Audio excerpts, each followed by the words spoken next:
It's National Donut Day, and it's the Donut King himself of New York. It's my good friend, Chef Scottish Francis. How are you, Scottish Francis? I'm good. How are you? I'm great. And you and I have enjoyed some donuts, some whiskey together over the years in New York and a lot of fun places. Even was it LA? Where all we hung out together? We went to Orlando. Orlando, right. We've been to New York, lots of great places. So what's happening in your world? You're having a Macallan, I see. Yes, I got a single cup Macallan here. I haven't decided if I want that Bourbon Night's Watch. I try not to drink this one as much because I really do like it. I know they came out with a few different ones afterwards, but that is a really good one. Is that one that you just kind of pour on special occasions? Yes, I did when we did the Game of Thrones donut around about that time. I made a couple of donuts with this, which were like $10 each. Wow. Yeah, people wanted. They didn't really care when it came to Game of Thrones. They would just I could do anything and they would want it. It was insane. You know what's amazing? I know it's not as great as your donuts because you do these fantastic artsy. Do you have any donuts in front of you? I don't have it. We actually I gave them all away. I was hoping. That's okay. We opened the shop today just for a special occasion, just for Donut Day, and we just for Donut Day, right? 1,000 donuts. Yeah. No, it's okay because I was going to say we can even bring up in a moment some pictures of donuts. It's so funny. My cat is sniffing the donut that I have. She may jump on camera in a second, Monroe. But I have a bourbon caramel glazed donut from a local place called Parlor Donut. So it actually has a little bird of bourbon and caramel on it. Really. But I'm remembering a couple of years ago. I'm gonna have a bite of it in a second. Go for it. You made some donuts with some whiskey. Was it the Peerless or which whiskey was it we had that you made donuts with? Yes, Yusa gave me a fantastic bottle of Peerless. It was a gorgeous bottle. I'm not sure what variety. It was a rye, I think. It was, oh my God, it was so good. Yeah, I made donuts with that. And the best thing about making donuts with whiskeys is the sugar, when you make glazes, a sugar releases all the alcohol and it keeps the true flavor of the whiskey and any alcohol you use. So you get all that wood and you get all that smoky flavor and everything from the whiskey, which you normally wouldn't from drinking. In a sugar, you really can taste the true origin. Wow. Yeah. So what happens to the sugars then? What happens in that process with the sweets? It's just when you're basically the alcohol is going to just sweat off or disappear, or disapparate, or whatever it is, Harry Potter. Right. And it just disappears from the sugar. So like normally you would burn it off, like if you were doing a flambe or if you were adding any kind of alcohol to any dish, you would burn it off. Okay. Right. But this is the best way you're not affecting the flavor at all. You're actually enhancing it with the sugar. So that's why I really like doing different glazes with different whiskeys, so people can like try the different whiskeys, and then you really get. It's like you taught me the different ways of like rubbing a bit of whiskey on your hand and smelling it, like so you can. Right. Yeah. You could. Yes. Yeah. So it's those types of things, but with sugar. So I think it can be used in many different ways. There's even one whiskey thing that really confused me was. Do you remember when they were putting sperm in whiskey? When they were doing what? Putting sperm in whiskey. I think I remember something about this. So there's crazy things you can do with whiskey, but I'm not going that level. What did you think of that whole thing when they were doing that? Like they said were there little mini airplane bottles that came out as a result of this? Did it have babies or? I don't know. But they said the proteins enhanced the flavor. There was a whole bar in London that was called Cum Tails or Sperm Tails. Did you hear about that? Might have been. Yeah. I don't know how we got into that. That's my mind. My random. You haven't. We'll just say this: you haven't tried that with the donuts yet, right? No. Even the glaze looks pretty sexy as it is. No, it does. So now, so you've done a lot of different alcohols in donuts. What else have you tried, alcohol-wise, in donuts? I mean, let's have a bite of this. Beer works so great with making glazes and putting it into the dough. Like Guinness is really fantastic for adding with chocolate and stuff like that. Pretty much any alcohols are really. There's this one over here actually. I've been using Empress Gin. Do you know it? Oh, nice. And it has this purple color. It's really beautiful. So you can do some really fun things. So like whenever they produce alcohols, like with color and like flavors like that, I really like it because it's just fun to use. And you can add a pipette on top as well, so you get a shot. So sometimes you have the donut and then you have this shot on top that you squirt. Oh, it's like that shot that you see. It's like the little tube, right? You put a tube in there and you. Yeah, a pipette. The pipette. Yes. Yes, and then you just like inject it. So sometimes you just inject a little bit more alcohol into the donut, right? Yeah, you can inject it into your bite-sized pieces, which I really, really love. Amazing stuff. Hey, if anybody watching, we're live with celebrity chef Scottish Francis for National Donut Day, and now the cat Monroe, this wonderful cat I have, she's in my light. She's like hovering over me, and I think she may try to get the donut. We're still like we'll show you her at the end, but if you have any questions, ask down below. Again, a lot of you know who celebrity chef Scottish Francis Leger is, but he was on MasterChef. How many years ago was that? You were on MasterChef? 6 years ago now. I was fan favorite. Of course, everyone thinks they're fan favorite for season 5, which I won the donut challenge and a wedding catering challenge, which I will never cater a wedding again. Wow. Wow. Yeah, so then I was on Chopped last year. 2 years ago, I was on Chopped, and Martha Stewart read me for filth, so I didn't do very well on that. But, yeah. Was it 2 years ago you were on Chopped? Yeah, Chopped was 2 years ago. Yeah, 2 years ago, and it was a donut episode, which was just mind-blowingly terrible that I went home first. What were your baskets? What did you make? Well, I only got one basket, unfortunately. So in that basket was this disgusting mustardo fruit. It's like mustard syrup fruit. I hate mustard, which I should never have told them I hate mustard because it appears that everything I hated was in my basket. And then there was a big thing of corned beef. There was some Chinese celery and a box of donuts. So I panicked completely and turned a donut into funnel cake mix. Instead of, this is what I should have done. I should have cut the donuts open, put the meat in it, some cheese, some herbs and stuff, and made a panini. Because I invented the donini, it's a donut panini. So if I had just done that, I was too confused. When I would go into like competition mode, my mind just goes crazy. Yeah. And I start talking about sperm. Yeah. And how was Martha Stewart? I love her. You should never meet your heroes. Yeah. I've always loved her. I thought she was amazing. I think she's a really, truly amazing person. Yes, she still is an amazing person. Right. But I think I was I fangirled a little too much in front of her. So I don't think she liked that. Or fanboy. Don't get all offended when I say fangirl. No, that's incredible. Your donuts are amazing, and for anyone who's tried Francis's donuts, tell us down below if you've tried one of them or which one. We see you post these pictures on Facebook, and they're colorful and they have glitter. And how do you make these things shine? Even, don't you? It's incredible. Yeah, we had 36 flavors every day. We do croissant donuts, cake donuts, and yeast donuts, and it would basically whatever flavors I want. So whatever happened in the news the night before, I could theme things like when we had that blue light in Astoria. Do you remember when that blue light lit up New York City in the sky? Yep. Do you remember that? So I did a blue light donut, and people came flocking. It was on the news. It was just stupid. So my stupidest ideas are the best ones, apparently. And you're always doing themed if I ones? overthink it, it never happens. No one comes. No one cares. It's not on TV. You've done like Star Wars donuts, all these different donuts for different movie releases. It's been so much fun. Were fantastic. I love doing the Star Wars donuts because you work with all these molds, and then I made all the spaceships out of white chocolate, and then dusted them in silver and gold, and I made the destroyed Death Star, and it was a lot of fun. Again, like Game of Thrones, Star Wars, Sonic the Hedgehog, that was perfect because we made gold rings. And then I did the Matrix. They did the relaunch of the Matrix anniversary, so I did a whole Matrix wall with the donuts coming down with the writing on it, and the black. It was so cool. So I do love a theme. I love a good theme. No, the themes are, and again, the theme today was what? What was the theme? It was just National Donut Day. So basically, just a lot of great donuts. Yeah, we have a bunch of ingredients at the shop that I didn't want to waste. We actually gave, over the past 3 months, me and my partners, we gave 40,000 meals, including donuts, to all the EMS and all the hospitals and all that stuff in the Queens and New York City.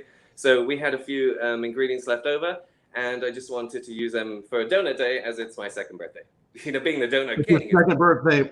Happy second birthday to you. That's thank you. That's so cool. And again, you all at Sugar and Water there, you've been closed really since, for the most part, since COVID, the shutdown started, right? Yeah, they told everyone to shut down restaurants can stay open if you wanted to, but it's just the expenditure would be absolutely ridiculous. And I don't think the government really never helped with the loans. I don't think they were really that useful because you just become in debt more, etc. And then who knows what's going to happen in the next couple of months. So like you could save yourself to this point, but then what's going to happen in 2 months' time? So it's just, it's just very, very difficult. So that's why we haven't opened since. I tried to stay open myself for 2 days after the 16th, back in March. Right, I remember that. Everything myself was a nightmare. I just couldn't do it. I can't open, make everything, sell everything, and clean everything myself. What was it like? I mean, were there just? I mean, was it just hard to predict how many people would come in, right? Yeah, I mean, people were, no one at the beginning, no one had any idea what was happening. A week after the shutdown, I feel like we would have got loads of orders, and it would have been great because of delivery and all that kind of stuff. But we're also very cautious about, because at the beginning, no one really knew what was going on and how it was passed and all that shit. And they were telling you all these different things like, oh, it's from touching your dog, or it's from making out with cats, like you like to do, stuff like that, you know. So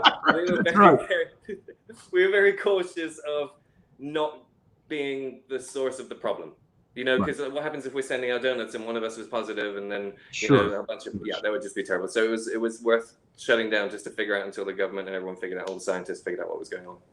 Well, you've been doing some amazing work there since COVID to get so many. You've got, did you say 40,000? How many? 40,000 meals. Yeah, we passed 40,000 meals. Tell us about that. Tell us about what you've been doing. Well, my partners, my donut partner, Steve, amazing guy, hates being on camera, hates being talked about, but he has a few businesses like an insurance company, a nightclub, and a bar, and all that stuff. So they all shut down, and they were all affected because of this. And so he had turned the nightclub into an open kitchen. Anyone could turn up and get free food. Homeless people, elderly people, whatever. Wow. If someone called in and said, hey, I'm stuck in my house, I need food, we would deliver food to them. That's amazing. And then we did all food to all Elmhurst Hospital, all the hospitals. Like Elmhurst was the hardest hit in Queens, so they got a whole bunch of stuff. And then we would send donuts too for desserts. So, you know, it was anything to do to help at that point. It's more important trying to support the city and the healthcare and the emergency and the police and all that kind of stuff than it is trying to make your own profits and stay open. Sure. You know? Sure. I know it's not been easy on you and so many in the restaurant industry, and I bet it felt good to be back today for a little while. Oh my God, yes. I was back at home. I took the wife with me for the first time. Excellent. So we had the donut queen there, and everyone was loving it. That's right. That's right. And while we've been home, so we started doing home cooking videos together. I've seen them. Yeah, those are really cool. Yeah, it's basically a way to. It's more fun to argue on camera than it is by yourself. I've found out. So could this potentially become something that, I mean, you've had some good viewership of this? Has this been a? Yeah, we've got a couple of thousand views, but we're just still playing and having fun with them because we're home doing nothing. So I mean, so we're just enjoying ourselves cooking. And I think my fun facts are fun. So if they're not, I'm sorry. So as far as what happens next, I mean, so you've been doing some great work to help people out. When will you be able to go back in there and open up Sugar and Water again? I'm not sure if Sugar and Water is going to reopen. I want it to. I really do. We already started thinking about and working on new projects and stuff to because we were also going to start the Shortbread Society, me and my wife, which was a Scottish shortbread company based upon my grandmother's recipe back in Scotland. So that all fell apart. We were about to do the tartan parade and all the parades, and then they all got cancelled. So like every one of our gigs that we were going to do, where we were going to go and sell shortbread, got cancelled as we were about to start. Right. So we want to do something with that. And then I've always wanted my own like hardcore British fish and chip shop. So that would be cool. And I've been auditioning for TV shows. So I was meant to be in LA right now, actually, for another TV show, but it got cancelled and pushed back. So I just got a call today. It's not confirmed, but I got a positive phone call today about a new TV show coming up.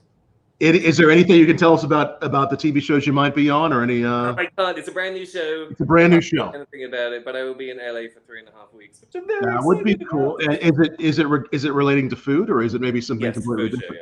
It's food. Okay. Yeah. So I like the sound of that. It'll be exciting to see what you do next. And is there a special way? I mean, I like fish and chips a lot. Are there any tips you can give us for a real good fish and chips if we do it at home? Now, if you're a chip connoisseur and you really like chips or French fries, if you like your chips, there's a recipe that it takes an hour to make them, but it's unbelievable. It's Heston Blumenthal. He has the recipe how to make French fries or chips. And it starts with sous vide. So you get a water bath and you put salt and vinegar into the water inside the chips. So you infuse the chips with salt and vinegar inside. So they already have that inside? Yep. So you sous vide them for half an hour. You then bake them for, I think it's like 20 minutes, and then you fry them. And it is the crispiest. So it's 3 ways of cooking these French fries. Right. It's the crispiest, fluffiest French fry you've ever had in your life. That's my advice on French fries. When it comes to fish, you need to go big on the fish. You need a big fryer. If you're doing like small fryers, you're gonna come across a lot of problems. You need a big oil, big piece of fish, dip in the batter, drop it in. And when you're having a good fish and chips, is there a favorite Scottish or British brew you like to have with it? Oh, Macallan always. You have some Macallan with the fish and chips. Excellent. Yeah. You can actually put Macallan in your batter. You know, they do, or you can put any whiskey. I wouldn't waste this in the batter. So you do beer batters, but you can also do whiskey batters, and it's really fantastic. So how would you do a whiskey? How would you do that? Yeah.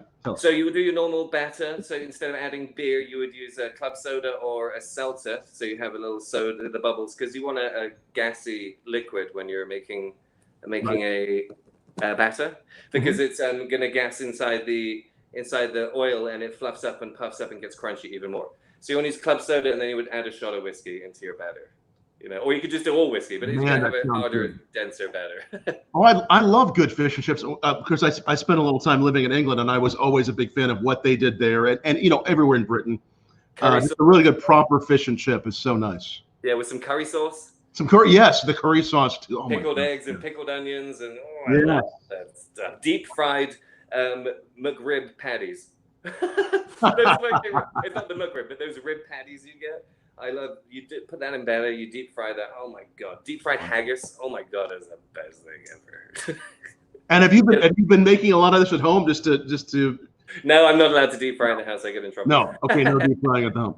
Well, no, as far as there's so many people who, you know, and again, a lot of people, which we're glad for, restaurants, bars, back to work, depending upon the state.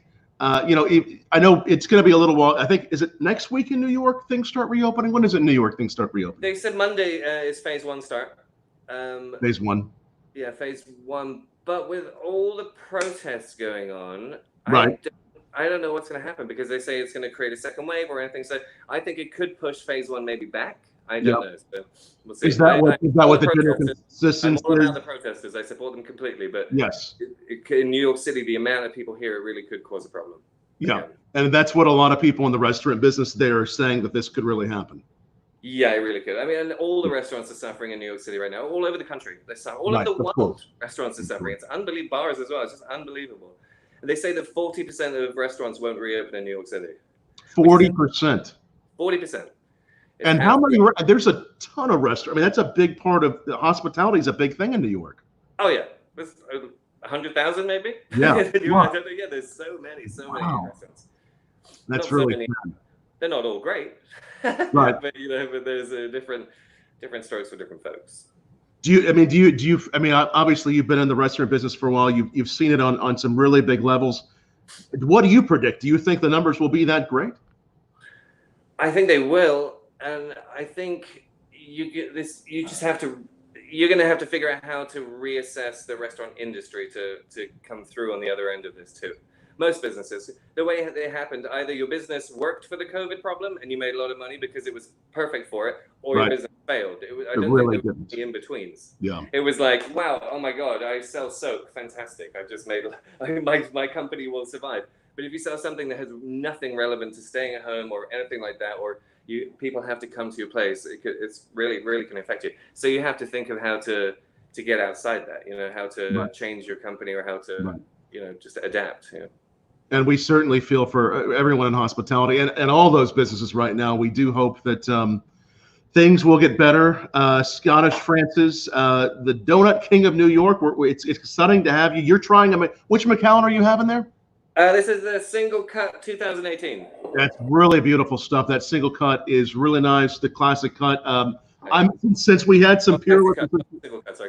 No, that's okay. I was actually trying to remember. Then I saw I'm having some Peerless bourbon, since we had some Peerless together at the tastings we did with you in New York. Now you've had the rye. I'll have to get you some of the bourbon. I love the bourbon. Probably make an amazing donut too. And I'm also trying a little Breckenridge High Proof, which I think we may have had some Breckenridge. I have tried that with you, yes. Yeah. So we're trying some great stuff. If anyone who's watching is already drinking or having donuts, tell us what you're eating, drinking, all that. And cheers. Do you have a favorite? Is it Slàinte for the Scottish? Yeah, slange or just slange. Slange. Slange is the Scottish toast, and it's the tourists who try too much. Someone did just ask, who's watching us on Twitter, can we get a recipe from the chef? Is there a donut recipe that you share that you like people to know for home making? I don't have a donut recipe, but I do have a shortbread recipe. Okay. Scottish shortbread, and you can add whiskey to that if you want to flavor your shortbread as well. I will send you that. Can you post it? I can post it, sure. Shortbread recipe we'll post on BourbonBlog. Cool, I'll post that, and it's really easy. You can make it in 3 minutes, 20 minutes in the oven, and it will be the best shortbread you've ever had. Yeah, that's amazing. And then for people that want to follow you to see these great photos, is it at Chef Scottish Francis? Where's the best place to follow you? Chef Scottish Francis on Instagram, and then just Francis Lego at Scottish Francis on Facebook. No, Instagram's where I go. I don't know. I'm not on TikTok. Are you on TikTok?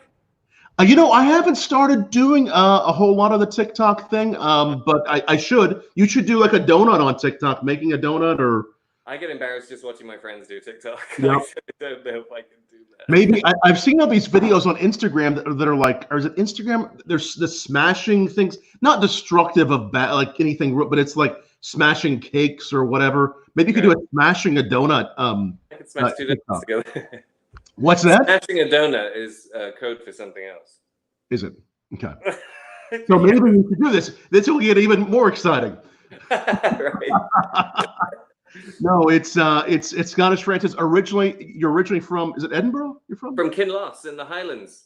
Kinloss. Yeah, Excellent. Up near the McAllen estate. As I was saying to you earlier, my family they landscaped the McAllen estate. They just did the whole new estate. Like they put in 20,000 trees. They did 20 meadows, all this kind of stuff. You see, they had the new building, the curvy building. They did all the grass and all the trees on top of that and all that kind of stuff. So we're entrenched in Scotland. It's my country. Right. No, it's so big. And you have been to the McAllen estate too. Yep, as a kid. Yep, as a kid, my dad would send me to all the estates. So if we would have the Glenmorangie or Glenmorangie, I don't know how you want to say it. I don't know how you say it in America, but we would go there and you could fill bottles for like £5 if you had an old bottle. It was crazy when I was a kid. For £5, you could fill a whole bottle for £5? Yep, you take an old bottle, they'll fill it up for you. If you're from around in the area, I'm sure if a tourist turned up, they'd be like, Do you think they still offer that anywhere in Scotland? I don't know. My granddad would get the old barrels and he would use them because we have a garden center. So he would cut them in half and use them for plants, but they stunk of whiskey. They were amazing. You could have probably heated them up and got the Cleric out of it. And he got Cleric as well. You know, the Cleric. You know, right. Yeah, he would get that from the distilleries, my granddad, and he would always have an unmarked bottle in the garage. It was incredible. That's amazing. Now, you know, when I'm traveling places, I really do like to try a really good donut. I mean, it's sometimes, depending where in the country, you know this, you go, or where in the world, a donut can be kind of hit or miss. I mean, but how do you gauge a really good donut? Can you walk into a donut shop and kind of look and say, I think this will be really good, or what flavors are you looking for? What's your donut radar like? Tell us about that. I have a good dodar. Dodar. There you go. I just made that up. A dodar. Yeah, I can look at the donut and tell you if it's overcooked, undercooked, if it's dry. Like I've cooked probably 1 million donuts over the last 6 years. I don't know, probably. So I know just by picking up a donut, you can tell by the weight if it's undercooked inside. I mean, I'm pretty science driven when it comes to food and cooking and stuff. So yeah, but my favorite donut of all time is Krispy Kreme. You like Krispy Kreme a lot. Oh my God, I love Krispy Kreme. I would love to be the executive chef in the new Krispy Kreme in Times Square. They have this like this new shop, like from Disneyland, this kind of thing. I want to be the head chef there. So you like, as far as the and maybe hopefully they hear this. Maybe you never know. I guess it could happen. Put things out into the world. Looking for a new job, guys. Looking for that next thing. So Krispy Kreme is pretty spot on. Yeah, but the best thing, the secret that you get from Krispy Kreme, on the side of the box, it tells you in small writing to put the donut in the microwave for 3 seconds. Have you ever read that? I don't think I've seen that. It's on the side of the box. If you take your donut you have right now and you put that in the microwave for 4 or 5 seconds, because it's a bit bigger than a Krispy Kreme, it will change your life. Any donut you have, here's the best tip. Put it in the microwave, 5 seconds. No more than 7 or 8, because the sugar will turn to molten lava and you will burn yourself. So 5-6 seconds. The bigger the donut, you can add a bit more. Just keep on adding it. It will be like it just came out of the fryer. It would about that 5-6 seconds. Yeah. Did you do it? Yeah, No, I'm gonna try that out. So when you're looking for that flavor, what flavor do you to say this donut's really amazing? Is it a balance of sugars? Is it what is it that you're looking for? I see. So the original donut is the yeast donut, right? Okay, so when it comes to that, I like when you bite into it, it almost has to be slightly raw. That's the problem. So if you overcook a yeast donut, it turns to bread really quick and gets dry. So when you bite into it, the Krispy Kreme is perfect because it's always scientifically done the right way. When you bite into it, you'll see your teeth marks are kept in the dough. All right. And you can see it's almost turned like it's like turning back into dough. Wow. So that's what you have to do. It has to be right on the margin. 5 seconds too much and your donut is overcooked. So seeing those teeth marks to you is really, really important. Yeah, especially in a yeast donut. Yeah, if you bite into it, it just fluffs back up like a piece of bread. Then it's a no-brainer. Okay, that's helpful. That's helpful. No, it's good because for me, I'm just kind of always like, I'll be traveling someplace in Florida, and especially in vacation spots, there are these places that have been around for 40 or 50 years, and I try to hit them up, and they have really good donuts. But what's your favorite place? That's tough. Well, I love your donuts. I have to tell you because I have had your donuts. I love your donuts. There's a place we went to in, I believe it was Destin, Florida last year. I can't remember the name of it, but it was really good, but I can't recall. I was really impressed with it. So, what's your favorite besides yours? That's a. Well, other than Krispy Kreme, I would say.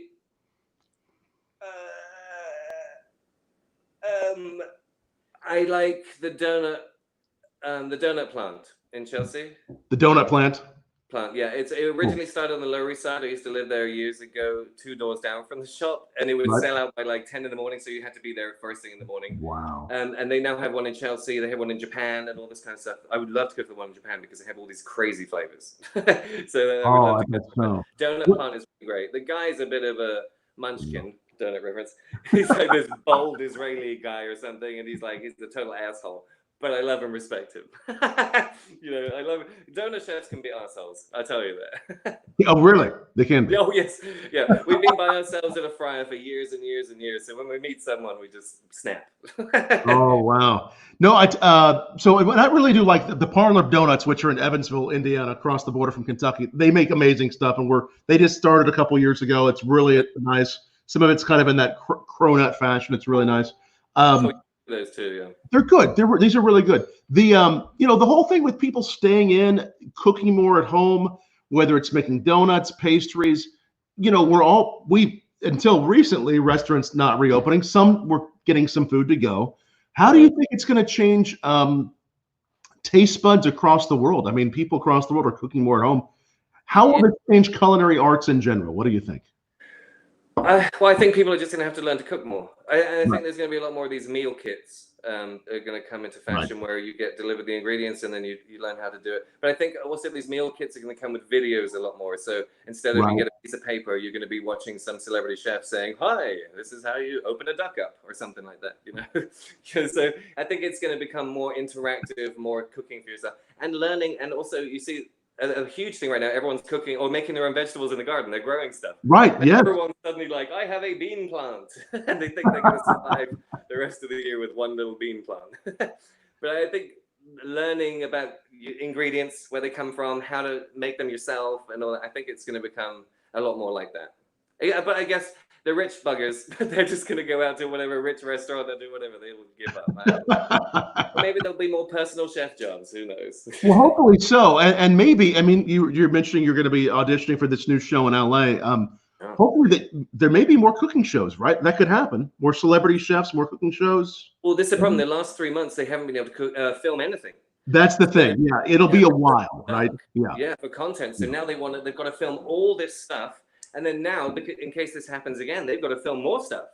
They're going to try to film a whole lot more in a smaller amount of time, probably. Yeah, if this shuts down in September again, and you're sitting there and you don't have a bunch more shows, it's going to be another 3 months without any content. So I think when it launches, and hopefully it does, so I can go to LA for 3.5 weeks. When it launches, I think it's going to be they're going to produce as much as they can. And I think there's going to be a lot more independent artists and directors and stuff who are going to have more of a chance, because they can still produce stuff, and all these Netflix and things need them. So they'll be like, if you can create great content, this could be a really good chance for you to get your own show and that kind of stuff. Right. Is doing it, creating at home and making that happen. I like it. I just poured a little, I poured my second one. You're still on your Macallan? I am, yeah. Well, I poured a little of the Breckenridge. It's a little higher proof. So as I pair it with this donut, that extra amount of alcohol is going to just, I think, amplify those sugars. It's tasting really nice. Man, this is a good donut. My wife, Annabelle, went out and found this for me today. She said, I found you a bourbon donut. So that was... it's fantastic. That's really good. It's great. It's great stuff. The weirdest thing you've ever seen made, you said there's some really interesting flavors in Asia for the one chain, not the chain, the boutique stores. What was it called? Donut Plant? Donut Plant, yeah. Donut Plant. What's the kind of the wildest or weirdest or craziest flavor you've ever heard in a donut? Oh, I don't know. There's so many out there. I mean, I make some pretty crazy ones myself. I did the spiciest donut in the world. So it's a donut, and instead of using water to make the dough, it's all hot sauce. Hot sauce glaze with the hot sauce, that nacho one on top with hot sauce gummy bears. Oh my God. And a shot of hot sauce on top. So it was like 10 different types of hot sauces or hot things in one donut. So that was one thing I wanted to do, but I didn't get to do it. So because I was going to launch it for the Hot Sauce Festival, which was canceled. Oh man. Yeah. So it was going to be like extremely high on the Scoville scale. I mean, it was going to be really large with Scoville. Yeah, that would probably, you would die. Yeah, but only a little sweet, right? The rest of it's heat. Yeah, I don't think the sugar is going to help you much there. It comes with a big jug of milk. And maybe after that you'll do maybe do the booziest donut. You may have even done the booziest donut. It could happen. Yeah, I did one with all whiskey inside. So all whiskey. Using all whiskey, but it was just too much. It was really too much. It was it a drunken donut? Basically, yeah, drunken donuts. Yeah, I'm sure someone has that, right? They might. I don't know. I'm sure they do. I like the drunken donut, man. It's so much fun to see you. You and I have had a lot of fun at the food shows over the years, and you've always been so supportive of what we do on BourbonBlog.com. Scottish Francis has even come to some of my whiskey tastings, which have been a lot of fun. From the wife. Yes. Yeah. No, we've had a whole lot of good whiskey at once, haven't we? Yes, I walked into many of your sessions by mistake too. At the beginning, it just caused too much trouble. Yeah. We had a good time last year at we did about a little over a year ago. We did the tasting at Janoon there in New York. That was fun with you, and whiskey and Indian food work out well, and so do whiskey and donuts. Janoon was the last restaurant that I went to before I went and filmed MasterChef, because I know Vickers, he was the head chef there. Yes. He's like one of the most famous Indian chefs. Yes. So he gave me some advice, and he's best friends with Ramsay and all that kind of stuff. Yeah. So that was my last meal before I went off to LA last time. So was it? Oh, I love it. I love Janoon. It's really great. It's such an amazing place. Yeah, best Indian food in the city, I would say. It is such. It's really some of the, I think, best Indian food that I've ever had. I mean, it's. Oh yeah. I was just there it was probably one of my last meals in New York before I left the city and headed back home. It was amazing. But yeah, Heyman does a great job with the cocktails. Vickers, they're all doing amazing stuff there. He's a really good guy. Yes, the cocktails they do, everything is spot on. Oh, it's incredible. Any ways you're gonna celebrate with more donuts tonight? Are you gonna have more donuts? Anything else sweet tonight for your birthday? No more donuts. No more donuts. No, not for me. Do you ever so for me, like if I'm, really enjoying whiskey, which I'm careful with, obviously, but sometimes we kind of need to take a break from the donuts or for me, the whiskey. Do you ever go like a cleanse? Because sometimes I feel like I need to. Yeah, I mean, there's been weeks where I just don't eat them. You leave whiskey alone, you leave the donuts alone. I understand. Yeah. Well, the beer I could never leave alone. There's no excuse for not having a beer every day. What's your favorite? What's your favorite beer? Do you have a favorite beer or style of beer? I do. I have one right here, actually, behind the camera. I do like this. The resin. Oh, nice. Yeah, it's really good. It's like 9.2%. So I really like my IPAs. I like them hoppy. There's another one called Fairy Dust or something like that. It's a really good one. I don't remember. Elysian IPA, it's called, or something. Elysian Fairy Dust. I don't know. But I like it to taste like a pig slept in a leather boot for a week, and you can drink out of that, and it tastes like pig and leather. You know, that's that kind of hobby I like. There was this place I went to, and I don't know if it's still there. It was in I think it's San Diego, called the Donut Bar. They had beer and donuts. Yeah. Have you been to this place or heard of this place? I've never been to it, but I remember I met the guy at the food festival that was always the donut pub. Yes. Yeah. No, I went to it a couple years ago, I think it was, and you actually can do like a donut and beer pairing, and it's amazing. It's incredible. Oh, yeah, that's cool. I like that idea.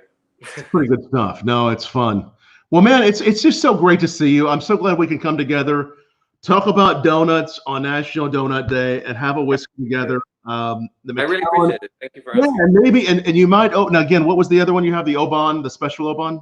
Oh yes, over here I have the Oban Night's Watch from the Oban Night's Watch, which is absolutely adorable.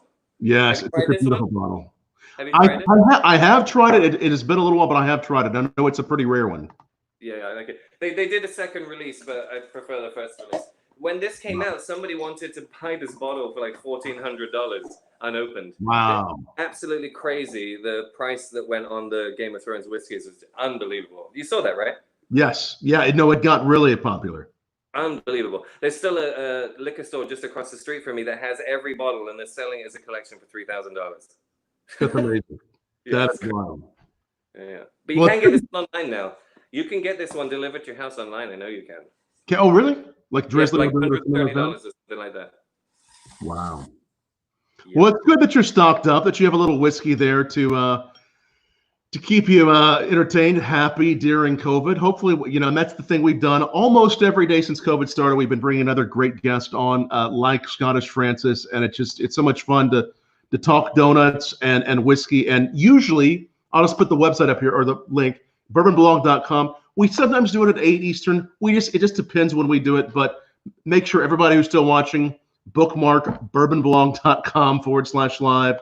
That's where we do it, and we will put that recipe for shortbread. It's your grandmother's shortbread? Yes, it is. Up on Bourbon Blog. The most buttery, sugary shortbread ever. It's so incredible. And salty. The key to shortbread and making good cookies is putting a bugger load of salt in there. Wow. Because you think of a cookie as sweet, but unless you have and use big pieces of salt. You get the big pieces, and never use granulated salt or powdered salt, because it just spreads out throughout the whole thing. If you use those big chunks of salt, you find those pockets. So you get a pocket of butter, a pocket of sugar, and then a pocket of salt, and it just sets it all off. It's really great. Amazing stuff. That sounds good. We'll put that recipe up on.